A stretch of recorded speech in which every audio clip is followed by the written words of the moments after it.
Yanzu an yi kira ga a kama wannan soja wanda ya aikata wannan mummunan laifi.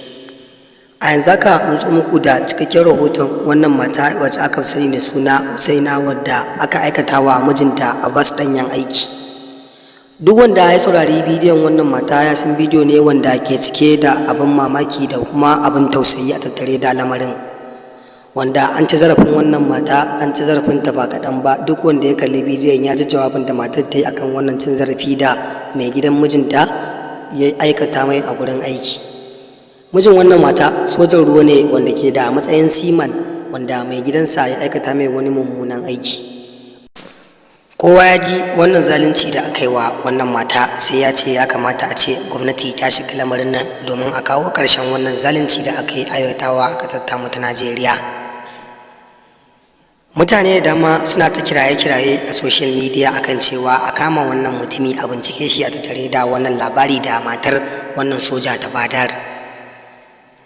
An ci zarafin najin nata, an tona musu asiri wanda asirinsu yana a rufe, sai da ta kai ta kawo har labarin ya baza a duniya. Matar ta bayyana fuskar ta kuma ta yi jawabi dalla-dalla a cikakke wata zantawa da aka yi da ita a wani gidan jarida. Wannan rahoto da aka yi wa wannan mutumi ba abin da za mu ce sai dai mu ce inna lillahi wa inna ilaihi raji'una. Kamar yadda matar ta faɗa dai, an yi mai wannan cin mutunci ne akan dalilin ya je ya yi sallah a gurin aiki. Bayan dawowarsa da gurin sallar, mai gidansa ya buƙaci ya faɗi menene ya sa ya bar wannan gurin aiki. Bayan ya faɗi cikakken jawabin dalla-dalla, hakan ne ya sa suka samu matsala tsakanin nashi da mai gidan nashi, wanda ta kai ta kawo har an je an kulle sa a prison shekara 6 har ya samu matsala ta taɓin kwakwalwa, wanda iya wannan haƙƙin wannan mutumi ba zai bar mu zauna lafiya a faɗin wannan ƙasa tamu ta Najeriya ba, saboda an ci zarafinsa, an ci mutuncinsa akan aikinsa, akan addininsa, inda a yanzu haka matar tashi tana buƙatar taimako ga ta ga 'ya'yan mutumin da kuma nauyi na rayuwa da ya hau kanta a yanzu haka. Mutane suna ta kiraye-kiraye ne akan a cewa a kamata a ce an kama shi, an binciki cikakken rahoto akan wannan labari da matan nan ta bayar, domin kuwa in dai ta tabbata hakan ya faru, ya kamata a ce an yi hukunci mai ƙarfi a tattare da wannan soja, domin kuwa wannan abu mummunan laifi da ya aikata zalunci ne ba ƙarami ba, wanda wannan zalunci sai dai a zamanin Fir'auna a baya aka danga aikata irinsa.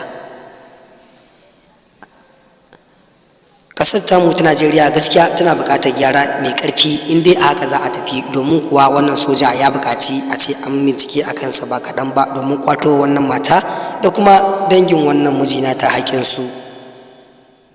Amma mai sauraro, me ra'ayin ka tattare da wannan rahoto da muka kawo maka? Ya kamata a ce ka turo mana sakonka ta hanyar zuwa ƙasan bidiyon namu, kai mana comment, domin kuma muna yin duba da sakonninku da kuka saba aiko mana a koda yaushe da zarar mun dora muku bidiyon mu babu kakkautawa. Ku ci gaba da ziyarta game da bibiyar wannan channel din tamu mai suna Kano Hausa News TV domin samun labaran duniya,